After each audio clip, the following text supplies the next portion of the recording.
जय जगन्नाथ सांगमाने आज आम कथा बा ओडिशा पुलिस कांस्टेबल नियुक्ति पाई क्यों क्यों डॉक्यूमेंट्स आवश्यक।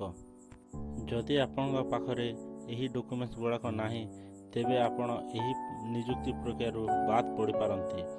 तो चलो देखिबा प्रथम 10th certificate, +2 certificate, resident certificate, caste certificate, SCBC, SC, ST जो माने जो कास्टर से माने से सर्टिफिकेट बने आवेदन करें। तापर most important certificate employment exchange certificate.